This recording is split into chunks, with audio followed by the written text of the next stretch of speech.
அல்லேலூயா, அல்லேலூயா, அல்லேலூயா. கர்த்தர் நல்லவர். கடந்து வந்திருக்கிற ஒவ்வொரு தெய்வ பிள்ளைகளையும் இயேசு கிறிஸ்துவின் இனிய நாமத்தில் வாழ்த்துகிறேன். விசேஷமாக புதுசாக வந்திருக்கிற எங்களுக்காக கர்த்தரை துதிக்கிறேன். கர்த்தர் ஆசீர்வதிப்பாராக. கர்த்தர் நல்லவர். கடந்த வாரத்திலே நாம் ஒரு ஆண்டை நிறைவு செய்து கர்த்தருக்கு நன்றி செலுத்தும் விதமாக ஒரு ஆராதனை நடத்தும். எல்லாரும் கடந்து வந்திருந்தீங்க. கர்த்தர் மிக பெரிய ஆசீர்வாதங்களை நன்மைகளை இந்த ஆராதனையிலே காணும்படி செய்தார். கர்த்தருக்கு மகிமை உண்டாவதாக. அநேக தெய்வ பிள்ளைகள் ஆன்லைனில் அந்த ஆராதனையை பார்த்தீங்க. உங்களுக்கு நன்றி செலுத்துகிறேன். கடந்து வந்த பிள்ளைகளுக்கும் இயேசுவின் நாமத்தினாலே நன்றியை செலுத்துகிறேன். கர்த்தர் பெரிய அற்புதங்களை ஆரம்பத்திலே செய்தார். இந்த அவங்க சொன்னது மாதிரி இந்த ஆராதனைக்காக அதுக்கு முந்தின வாரம் உங்களுக்கு ஞாபகம் இருக்கும். கர்த்தரின் இருதயத்திலே தந்த ஒரு வார்த்தை, காற்றையும் காண மாட்டீர்கள், மழையை காண மாட்டீர்கள், பள்ளத்தாக்கு தண்ணீரால் நிரம்பும் என்று தேவ சமூகத்திலே நான் விசுவாச அறிக்கையிட்டேன். நான் தேவ சமூகத்திலே ஒரு விண்ணப்பம் யாருக்கும் தெரியாமல் ஜெபித்தேன். அந்த ரங்கத்திலே ஜெபிக்கிற ஜபங்களுக்கு கர்த்தர் வெளியரங்கமாய் பதில் தருகிற தேவன். ஆமென், அல்லேலூயா. நான் ஆண்டவருடைய சமூகத்தில் ஜெபித்தேன். ஆண்டவரே, ஒரு வித்தியாசமான அனுபவத்துல நீங்க நடத்தணும். நாங்க எதிர்பார்க்காத, நான் நினைக்காத இடத்திலிருந்து எனக்கு நீங்க ஒரு ஒத்தாசை அனுப்பினீங்கன்னா இன்னும் நான் அதை அதிகமாக உறுதி செய்வேன் என்று தெய்வ சமூகத்திலே நான் ஜெபித்தேன். பார்த்தீங்கன்னா அன்பான சகோதரி அவங்க விடியகால 5 மணிக்கே கேட்ல வந்து தட்டிச்சு நிற்கிறாங்க. அல்லேலூயா. கர்த்தர் எவ்வளவு பெரியவர். மிகுந்த நெருக்கடியில் இருக்கிறவங்க, மிகுந்த ஒரு வீட்டு வேலை செய்கிறவங்க, எனக்கு அந்த காசை கையில வாங்க மனமே இல்லை. அவங்க ஆண்டவர் சொன்னாரு ஊழியத்துக்காக என்று சொல்லி தந்தாங்க. மிகுந்த நெருக்கடியில் இருக்கிறாங்க. அதை கையில் வைத்து விட்டு நான் ஜெபித்த போது என் கண்களில் இருந்து கண்ணீர் அந்த காசுல அப்படி விழுந்தது. தேவ சமூகத்துல நான் ஜெபித்தேன், ஆண்டவரே இதற்கு 100 மேனி நீங்க பலன் கொடுக்கணும். ஹல்லேலூயா, ஹல்லேலூயா. கர்த்தர் ஆசீர்வதிப்பாராக. இதை சொல்லாமல் இருக்க எனக்கு மனம் இல்லை. கர்த்தர் எலியாவை காகம் கொண்டு போஷிக்க கர்த்தரால் முடியும். ஆமென், ஹல்லேலூயா. அது மாத்திரமல்ல, அதுக்கப்புறம் சொல்றார், நீ சாரி பார்த்து ஊர்ல போய் விதவை கிட்ட போப்பா. எந்த ஒரு ஐஸ்வர்யவானுக்கு வீட்டுக்கு கர்த்தர் அனுப்பல. ஆமென், ஹல்லேலூயா.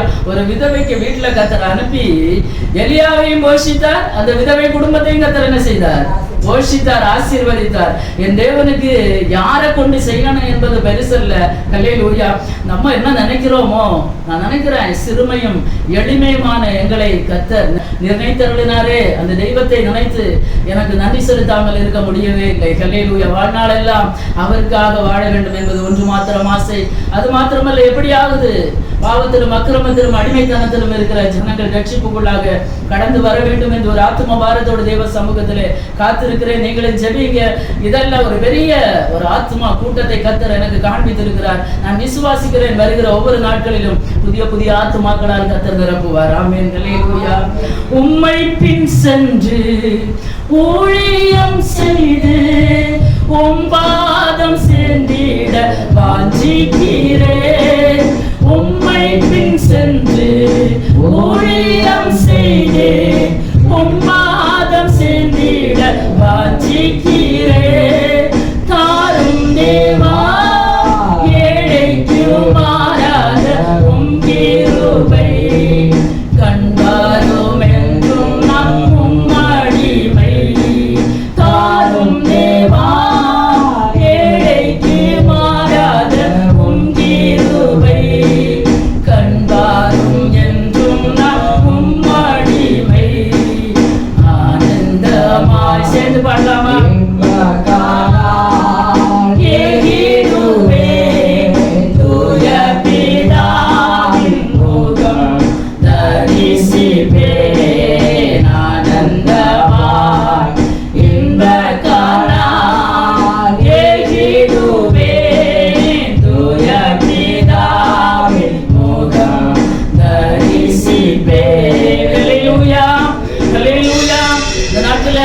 ஜெப விண்ணப்பங்களுக்காக நம்ம ஜெபித்திருக்கிறோம். இதோட விட்டு விடாதபடி வீடுகளில் இந்த காரியங்களை சொல்லி ஜெபிங்க. அடுத்த வாரம் வரும்போது அற்புத சாட்சியாய் கடந்து வருவீங்க. அல்லேலூயா. கர்த்தர் பலப்படுத்துவார். எல்லா தேவைகளையும் கர்த்தர் சந்திப்பார். இந்த நாளிலே கூட அதிகாலை நேரத்திலே தேவ சமூகத்திலே என்ன வார்த்தையை தருகிறீர் ஆண்டவரே என்று காத்திருந்த போது கர்த்தர் தந்த ஒரு வார்த்தையை உங்கள் முன் வைக்க நான் விரும்புகிறேன். வாசிக்கலாம். ஏசாயா தீர்க்கதரிசன புஸ்தகம் 49வது அதிகாரம் அதனுடைய 14, 15 ஆகிய வசனங்களை யாராவது சத்தமா வாசிக்க பார்க்கலாம். ஏசாயா தீர்க்கதரிசன புஸ்தகம் 49வது அதிகாரம் 14, 15. சீயோனே, கர்த்தர் என்னை கைவிடார், ஆண்டவர் என்னை மறந்தார் என்று சொல்லுகிறார். ஸ்திரீயானவள் தன் கர்ப்பத்தின் பிள்ளைக்கு இறங்காமல் தன் பாலகனை மறப்பாளோ? அவர்கள் மறந்தாலும் நான் உன்னை மறப்பதில்லை. அடுத்து அதனுடைய 23வது வசனத்தினுடைய கடைசி பகுதி, நான் கர்த்தர், எனக்கு காத்திருக்கிறவர்கள் வெட்கப்படுவதில்லை என்பதை அப்பொழுது அறிந்து கொள்வாய். ஆமென். சீயோனோ, கர்த்தர் என்னை கைவிட்டார், ஆண்டவர் என்னை மறந்தார் என்று சொல்லுகிறாள். ஸ்திரீயானவள் தன் கற்பத்தின் பிள்ளைக்கு இறங்காமல் தன் பாலகனை மறப்பாளோ? அவர்கள் மறந்தாலும் நான் உன்னை மறப்பதில்லை. எத்தனை பேர் விசுவாசிக்கிறீங்க இந்த மாலை வேளையில? ஹல்லேலூயா. கர்த்தர் மறந்தார், கர்த்தர் கைவிட்டார் என்று நம்ம பல நேரத்துல பல சூழ்நிலைகள்ல ஒருவேளை நீங்க நினைச்சு கொண்டு இந்த ஆராதனைக்கு ஒருவேளை வந்திருக்கலாம். சீயோனோ, சீயோன், கர்த்தரால் ரட்சிக்கப்பட்ட தேவ பிள்ளைகளே, ஆமென், இயேசுவின் இரத்தத்தால் மீட்கப்பட்ட தேவ பிள்ளைகளே, பல நேரங்களில் சொல்றீங்களா, ஆண்டவர் என்னை கைவிட்டார், கர்த்தர் என்னை மறந்தார். ஆனா கர்த்தர் சொல்லுகிற பதில் என்ன தெரியுமா? அடுத்த வசனத்திலே கர்த்தர் பதில தருகிறார். ஸ்திரீயானவள் தன் கற்பத்தின் கனிக்கு இறங்காமல் தன் பாலகனை மறப்பாளோ? ஒருவேளை தன் பெற்ற பிள்ளைய ஒரு தாய் மறந்த கூட நான் உங்களை மறப்பது இல்லை. ஹல்லேலூயா. கைவிட்டார், விட்டு விட்டார், ஏதோ ஆண்டவர் காணாதவர் போல இருக்கிறார் என்று ஒருவேளை நினைத்து கொண்டு இந்த ஆராதனைக்கு வந்திருந்தீங்கன்னா கர்த்தர் சொல்லுகிறார், இல்லை இல்ல, நான் கைவிடவும் இல்லை, நான் மறக்கவும் இல்லை. ஹல்லேலூயா, ஹல்லேலூயா. நமது தேவன் அவர் கைவிடுகிற தெய்வமும் அல்ல, அவர் நம்மை மறக்கிற தெய்வமும் அல்ல. ஹல்லேலூயா. சில நேரங்கள்ல சில சூழ்நிலைகள் நமக்கு அனுமதிக்கப்படுகிறது. ஹல்லேலூயா. வாழ்க்கையில எல்லாமே எப்போதும் 100% பெர்ஃபெக்டா இருக்குன்னு யாரும் நினைக்காதுங்க. ஆண்டவருடைய பிள்ளைகளுக்கு சில அனுமதிக்கப்பட்ட பாதைகளை கர்த்தர் வைத்திருக்கிறார். அப்ப சில நேரங்களில் கர்த்தர் காணாதவர் போல் மௌனமா இருக்கிறது மாதிரி ஒரு ஃபீலிங் நமக்கு வரும். அந்த நேரத்துல தான் நம்ம என்ன சொல்லுகிறோம்? ஆண்டவரே, நீங்க இப்ப எங்க இருக்கிறீங்க? ஹல்லேலூயா. என்னை கைவிட்டு விட்டீங்களோ, என்னை மறந்து விட்டீங்களோ ஆண்டவரே? நம்ம நினைக்கிறோம், நம்ம பல நேரங்கள்ல சஞ்சலப்படுகிறோம். ஆனா கர்த்தர் சொல்லுகிறார், இல்ல இல்ல இல்ல, நான் மறக்கிறவர் அல்ல, நான் கைவிடுகிறவரும் அல்ல. ஹல்லேலூயா. கர்த்தர் ஒருபோதும் நம்மை மறக்கிற தெய்வம் அல்ல. ஏன் கர்த்தர் ஒரு தாயை பற்றி சொல்லுகிறார்? தாய் மறந்தாலும் நான் உன்னை மறப்பதில்லை. இன்னைக்கு எத்தனையோ தாய்மார்கள் பெத்த பிள்ளைகளை விட்டுட்டு என்ன செய்தாங்க? போய்விட்டாங்க இல்லையா? மரித்து போனவங்க இருக்கிறாங்க. பெற்ற பிள்ளைகளை கைவிட்டு விட்டு, புருஷனையும் கைவிட்டு விட்டு வேற வழியா போனவங்க இருக்கிறாங்க. பலவிதமான பாவங்களுக்கு அடிமைப்பட்டு போனவங்க இருக்கிறாங்க. ஹல்லேலூயா. தாய் மறக்கலாம், கட்டின புருஷன் மறக்கலாம், பெத்த பிள்ளை மறக்கலாம், நம்பினவங்க மறக்கலாம். யார்தான் மறந்தாலும் நம்மை மறவாத ஒரு தெய்வம் நமக்கு இருக்கிறார். ஹல்லேலூயா.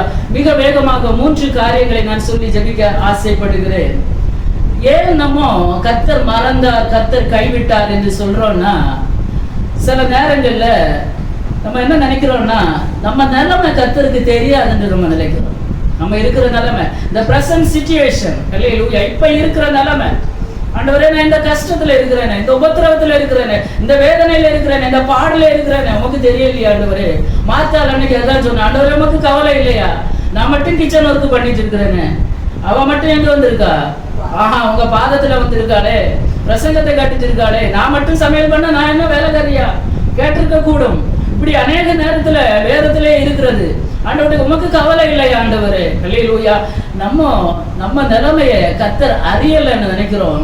ஆனா கர்த்தர் எல்லாம் அறிகிறார். வாசியுங்கள், அதே ஏசாயா தீர்க்கதரிசன புஸ்தகம் 40வது அதிகாரம் அந்த 27வது வசனத்தை சீக்கிரமா வாசிங்க பாப்பா யாராவது.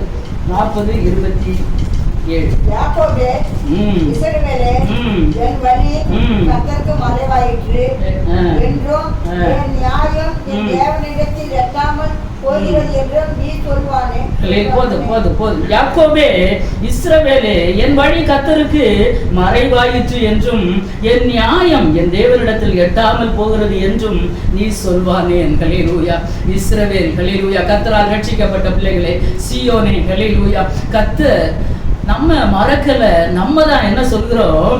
என் வழி கர்த்தருக்கு மறைவாயிற்றோ. நான் இப்ப பிரயாணப்படுகிற வழி, எனக்கு கர்த்தர் நியமித்திருக்கிற இந்த பாதை சற்று கடினமாக இருக்கிறது.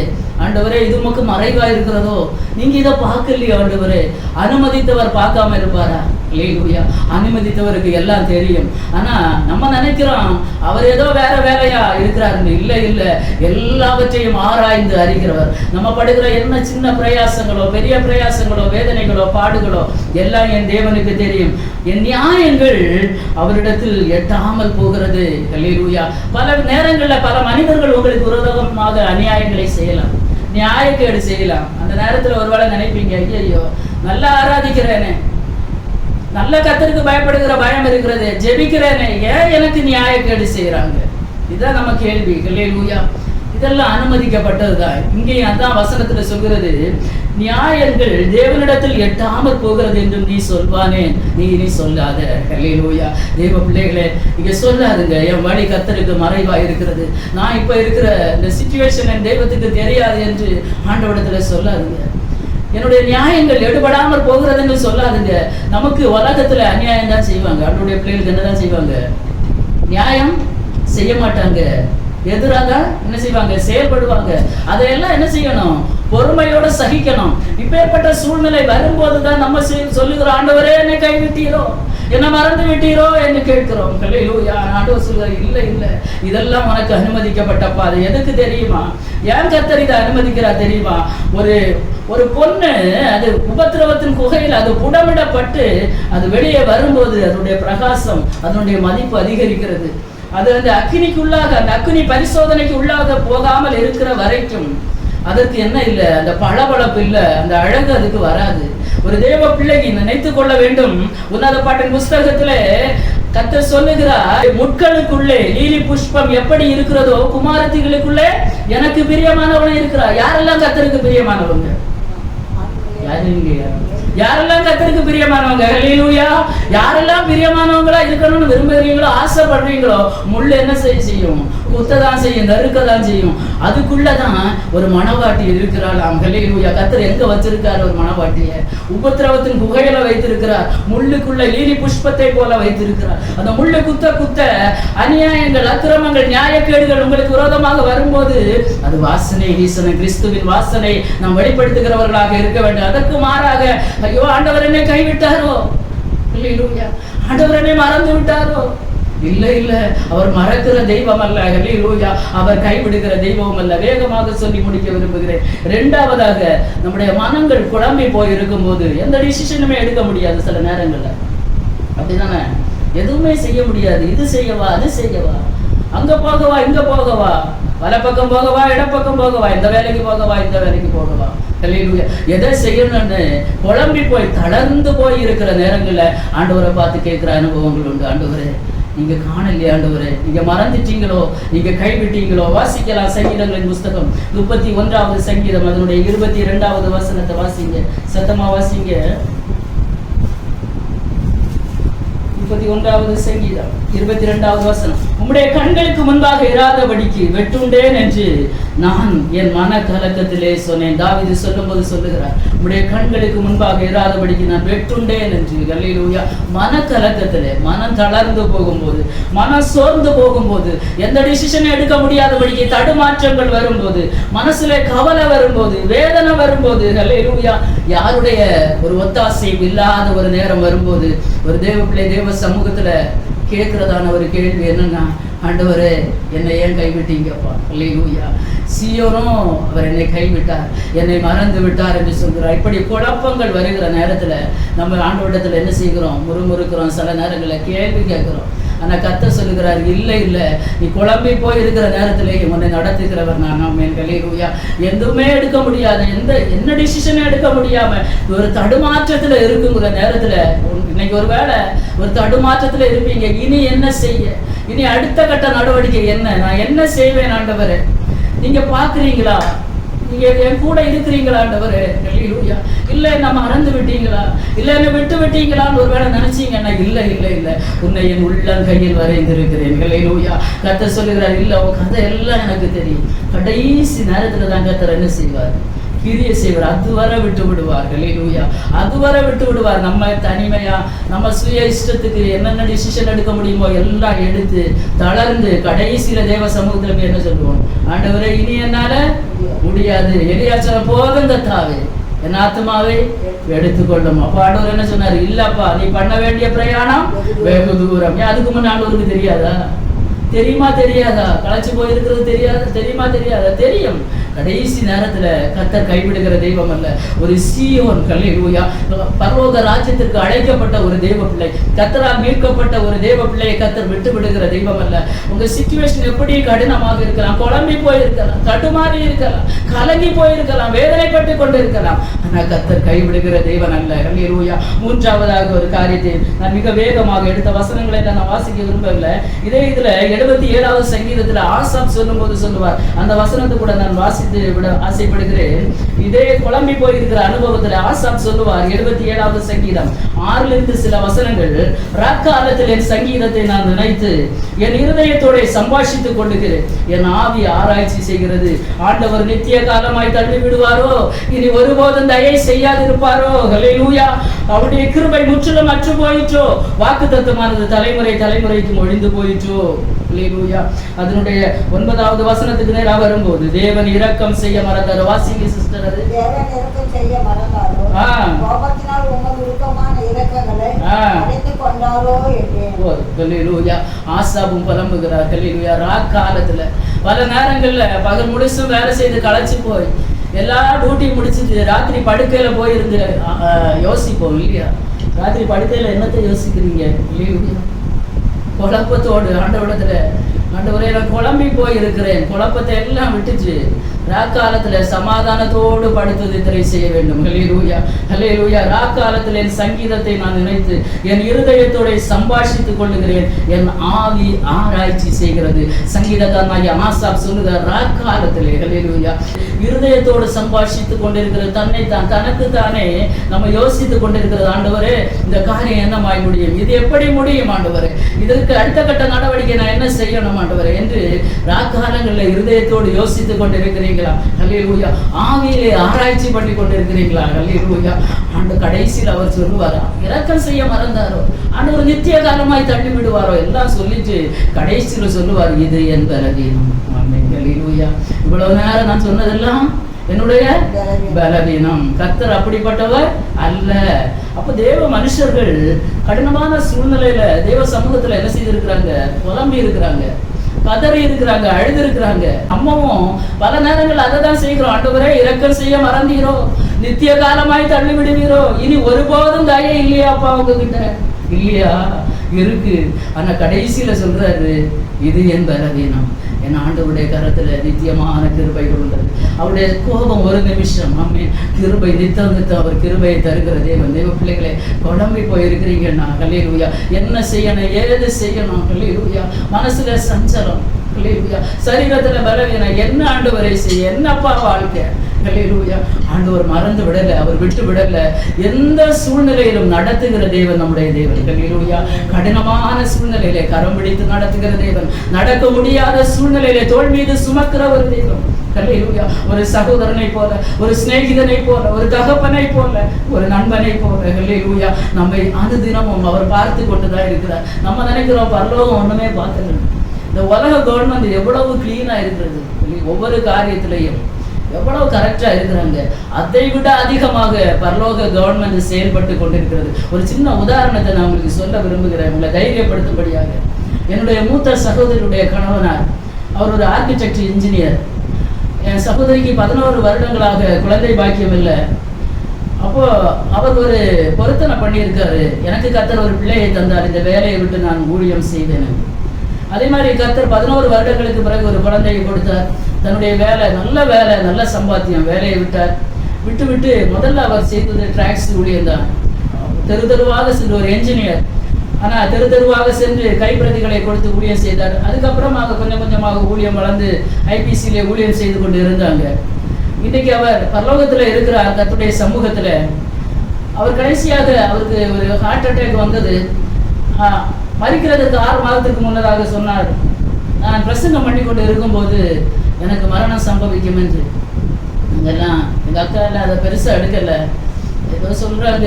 இல்லை அப்படிதான் சொன்னார். அதே மாதிரி ஒரு சண்டே பிரசங்கத்துக்கு வசனத்தை வாசித்து அதே இடத்துல சரிந்து அங்கேயே அவருடைய ஜீவன் போனது.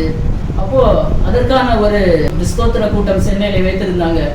அப்போது என்னோட ஹஸ்பண்டு அவங்க போயிருந்தாங்க. போய் அந்த ஆராதனை ஐபிசியில் அத்தனை பெரிய பாஸ்டர்ஸ் தலைவர்கள் எல்லாரும் வந்து மிக நல்ல முறையில் அந்த ஆராதனை நடத்தி இருக்கிறாங்க. என்னால் போக முடியல, பிரபு சின்ன பிள்ளையா இருந்தார். அப்போது அவங்க அந்த ஆராதனையில் இருக்கும்போது ஒரு தரிசனத்தை பார்த்துருக்குறாங்க. அந்த ஆராதனை நடந்து கொண்டு இருக்கும் போதே ஒரு பரலோக தரிசனம், பரலோகத்துல இருந்து ஒரு ஃபைல் ஆண்டவர் கொடுக்குறாரு. அவர் தூதனை கூப்பிட்டு அந்த ஃபைல்ல எங்க அக்கா பேர் எழுதி இருக்கிறான், 2 பிள்ளைகளுக்கு பேர் எழுதி இருக்கிறதா, அந்த அட்ரஸ் எல்லாம். ஒரு தூதன் ஆண்டவர் சொல்ற, சீக்கிரமா துரிதமா போய் அந்த குடும்பத்துக்கு வேண்டியதெல்லாம் நீ என்ன செய்ய என்று. அவங்க சொன்னாங்க, எனக்கு புல்லரித்து போனது என்னுடைய சரீரம். அப்படியே நான் அப்படி பட்டா பகல்ல பார்த்தது மாதிரி ஒரு தரிசனத்தை நான் பார்த்தேன். உடனே மிக வேகமாக அந்த ஃபைலோட அந்த தூதன் பறந்து வராராம், வந்து அவர்களுக்கு வேண்டிய காரியங்களை செய்ததாக நான் பார்த்தேன் என்று சொன்னாங்க. கர்த்தருடைய கிருபையினால அதுக்கு பிறகு ஒரு சொந்த வீட்டை சென்னையிலே கட்டும்படியாக கர்த்தர் உதவி செய்தார். இன்னைக்கு மிக ஆசீர்வாதமாக ஒரு சண்டே ஸ்கூல் ஊழியத்தை நடத்தி கொண்டு இருக்கிறாங்க. கிட்டத்தட்ட 50 பிள்ளைகளுக்கு மேல இன்று பிள்ளைகள் அதிகமாக வந்து அவருடைய வசனத்தை படிக்கிறாங்க. எதுக்கு சொல்றேன்னா, பரலோகம் சின்னவனோ பெரியவனோ கர்த்தருக்கு பயப்படுகிற சிறியோரையும் பெரியோரையும் அவர் ஆசீர்வதிக்கிற தேவன். நம்ம தான் நினைக்கிறோம், ஆண்டவர் என்னை கைவிட்டாரோ, என்ன மறந்தாரோ. இல்லப்பா, மறக்கல. அல்லேலூயா. ஒருவேளை நம்பினவங்க கைவிட்டு போயிருக்கலாம். அல்லேலூயா. நம்பினவங்க எல்லாம் மலை போல நம்பினவங்க எல்லாம் கைவிட்டு போயிருக்கலாம். இனி யாரும் சகாயம் இல்லை. அல்லேலூயா. யாரும் சகாயமில் எல்லா பேரும் பாரில் கண்டும் காணாதேயும் போகும் அவர். ஆரும் சகாயமில் எல்லா பேரும் பாரில் கண்டும் காணாதேயும் போகும் அவர். என்னாலே நீக்கொரு சகாயகன் வானில் உண்டன்னறிஞதில் உல்லாசமே. நமக்கு ஒரு சகாயகன், ஆரும் சகாயம் இல்லைன்னு எல்லாரும் பாரில் கண்டும் காணாதையும். ஆமென். அறிமுகமானவங்க, வேண்டப்பட்டவங்க, நம்ம இன்னைக்கு இருக்கிற நிலைமையை பார்த்து நம்ம ஏளனமா நினைக்கும் போது கண்டும் காணாதையும் போயிடும் போல் என்னால் எனக்கு ஒரு சகாயகன். அல்லேலூயா, அல்லேலூயா. எத்தனை பேர் நம்புறீங்க? அல்லேலூயா, அல்லேலூயா. நமக்கு ஒரு சகாயகன் வானில் இருக்கிறார். உண்டு என்று அறிந்ததுல ஒரு உல்லாசம். ஒரு தேவ மனுஷனுக்கு, அல்லேலூயா, கர்த்தரை ஆராதிக்கிற ஒரு தேவ பிள்ளைகளுக்கு இந்த உலகத்திலே யாருமே துணை இல்லாமல் இருக்கும் போது பரலோகத்துல நமக்கு ஒரு துணையாளர் இருக்கிறார். அதாவது யோவானுக்கு பத்ம தீவில எல்லா வாசலும் அடைக்கப்பட்டது. அல்லேலூயா. யாரும் சகாயம் இல்லை. பரிசுத்த ஆவியானவர் அந்த இடத்துல கொண்டு போய் நிறுத்தி இருக்கிறார். இந்த பள்ளத்தாக்குல எலும்பு கூடுகள் மட்டும்தான் இருக்கிறது, இவருக்கு யாரும் இல்லை.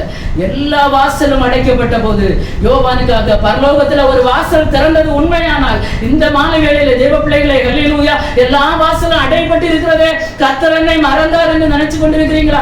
இல்லை இல்லை. உங்களை விசாரிக்கிற ஒரு தெய்வம் இருக்கிறார். நமக்காக திறக்கப்படுகிற ஒரு பரலோகம் இருக்கிறது. அது ஏற்ற நேரத்துல, ஏற்ற சமயத்துல அது திறக்கும். அந்த விசுவாசத்தோட, நம்பிக்கையோட காத்துருங்க. அல்லேலூயா. சஞ்சலத்தோடு தவிப்போடு காத்து இருக்கும் போது குழம்பி போய் சொல்லுகிறது உண்மைதான். பிள்ளைகள் என்னதான் சொன்னாலும், அல்லேலூயா, பேச பழகின பிறகும் பிள்ளைகள் சில காரியங்கள் பெற்றோரிடத்துல சொல்லும். பெற்றோர் அதை என்ன செய்வாங்க? அடிச்சு கொல்லவா செய்வாங்க. இப்படி சொன்னிய, வீட்டை விட்டா துரத்துவோம். இல்லை, அடுத்த நேரம் அடிக்கிற கரம் அரவணைக்கும். ஆமென். அல்லேலூயா. சில பாதைகளை அனுமதிப்பார். ஆமென். இதுல முறுமுறுக்கிறீங்களா? கர்த்தர் கூட இல்லைன்னு நினைக்கிறீங்களா? இல்லை இல்லை இல்லை இல்லை. கர்த்தர் கூட இருக்கிறார். பெரிய காரியங்களை கர்த்தர் செய்வார். ஆமென். அல்லேலூயா. மூன்றாவதாக ஒரு காரியத்தை கூட சொல்லி நாம் ஜெபிக்கலாம். ரோமர் எழுதின நிருபம் 11வது அதிகாரம் அதனுடைய 1வது வசனத்திலிருந்து 4வது வசனம் வரை தனித்து விடப்பட்ட நிலையில இருக்கும் போது நம்ம புலம்புகிறோம். அல்லேலூயா. மூன்றாவதாக தனித்து விடப்பட்ட நிலைமையில, அல்லேலூயா, யாரும் இல்லை, யாருமே இல்லை, தனித்து விடப்பட்ட நிலைமை. அந்த நிலைமையில இருந்து கொண்டு கர்த்தர் கைவிட்டார், கர்த்தர் மறந்தாருன்னு நினைக்கிறீங்கன்னா இல்லை இல்லை. வாசிங்க பார்க்கலாம். ரோமர் தேவன் தம்முடைய ஜனங்களை தள்ளிவிட்டாரோ என்று கேட்கிறேன். தள்ளிவிடவில்லையே. நாமும் ஆதரகாலின் சன்னதியிலும் வெள்ளையவன் கோத்திரத்திலும் பிறந்த இஸ்ரவேலன். தேவன் தாம் முன்னறிந்து கொண்ட தம்முடைய ஜனங்களை தள்ளிவிடவில்லை. எல்லாரை குறித்து சொல்லிய இடத்தில் வேதம் சொல்கிறதை அறியீர்களா? அவன் தேவனை நோக்கி, கர்த்தாவே, உம்முடைய தீர்க்கதரிசியில் அவர்கள் கொலை செய்து உம்முடைய பலிபீடங்களை இடித்து போட்டார்கள். நான் ஒருவர் மாத்திரம் மீதியா இருக்கிறேன். என் பிரயாணம் வாங்க தேடுகிறார்களே என்று இஸ்ரவேலுக்கு விரோதமாய் விண்ணப்பம் பண்ணின போது அவனுக்கு உண்டான தேவ உத்தரவு என்ன? போதும். ரோமர் 11:1 இப்படி இருக்க, தேவன் தம்முடைய ஜனங்களை தள்ளிவிட்டாரோ என்று கேட்கிறேன். தள்ளிவிடவில்லையே. அப்போஸ்தலனாகிய பவுல் சொல்லும் போது சொல்லுகிறார், தேவன் தள்ளிவிட்டாரா? இல்ல, தள்ளிவிடவில்லையே. எலியாவை குறித்து அந்த இடத்துல சொல்லுகிறார். அது 1 ராஜாக்கள் 19வது அதிகாரத்திலும் அந்த வார்த்தைகளை நான் பார்க்க முடியும். சமயம் சுருக்கமாக இருக்கிறபடியால அதை நான் எடுக்க விரும்பவில்லை. ஹல்லேலூயா. தேவன் தாம் முன்னறிந்து கொண்ட தம்முடைய ஜனங்களை தள்ளிவிடவில்லை. யார் யாரை கர்த்தர் முன்குறித்து இருக்கிறாரோ, ஹல்லேலூயா, யார் யாரை கர்த்தர் முன்குறித்து இருக்கிறாரோ அவர்களை கர்த்தர் தள்ளிவிடவில்லை. சில பாதைகளை கர்த்தர் அனுமதித்திருக்கிறார் என்பது மாத்திரமே உண்மை. ஹல்லேலூயா. எலியா ஒற்ற ஒரு மனுஷனா இருந்தார். பாகாலின் தீர்க்கதரிசிகளை எல்லாரும் என்ன செய்தார்? ஒரே ஒருவர் மாத்திரம் தான் எலியா. அத்தனை பேரையும் வெட்டி என்ன செய்தார்? கொன்று விட்டார். ஆனா கடைசியில இயேசபேலுக்கு முன்பாக நான் ஒருவன் மாத்திரம் இருக்கிறேன் ஆண்டவரிடத்துல சொல்லுகிறார், கதறுகிறார். அப்ப ஆண்டவர் சொல்லுகிறார், பாகாலுக்கு முழங்கார் படியிடாத 7000 பேர் எனக்கு இருக்கிறார். ஹல்லேலூயா. நீ என்ன செய்யாத, வருத்தப்படாத. ஒருவனா இருக்கையில தான் கர்த்தர் யார் யார் முன்குறித்து இருக்கிறாரோ அவர்களை எல்லாம் கர்த்தர் சில நேரங்களை தனிமைப்படுத்துகிறார். எந்த உலக ஒத்தாசையும் இல்லாதபடி. ஒரு பறவை கூட்டுக்குள்ள முட்டை போட்டு குஞ்சு பொரிச்சதுக்கு அப்புறம் அந்த தாய்ப்பறவை ஒரு குறிப்பிட்ட காலத்துக்கு பிறகு அதை கூட கொஞ்சம் கொஞ்சமா கொத்தி அதை என்ன செய்யும்? ரிலீஸ் பண்ணும். அந்த குஞ்சு என்ன செய்யணுமா? பறக்கணுமா, வெளியே வந்து அது பறக்கணும். என்னைக்கும் வாயை பழந்துட்டு இருந்து சாப்பாடை கொண்டு ஊட்டிட்டு இருந்தா அது சோம்பேறியா மாறும். ஒரு நாள் வரும், அப்போ அந்த கூட்டை பிரிச்சு கலைச்சு எல்லாத்தையும் ரெக்கையை அடிச்சு பாதி கீழே விடும். ரெக்கை கொஞ்சம் என்ன உரசும், கொஞ்சம் ரத்தம் வரும், அடிபடும். ஆனா அதோட விட்டு விடாது. அந்த தாய்ப்பறவை அதை கண்டு கலங்கவே செய்யாது. பாருங்க, எப்படியாவது என் குஞ்சு என்ன செய்யணும்?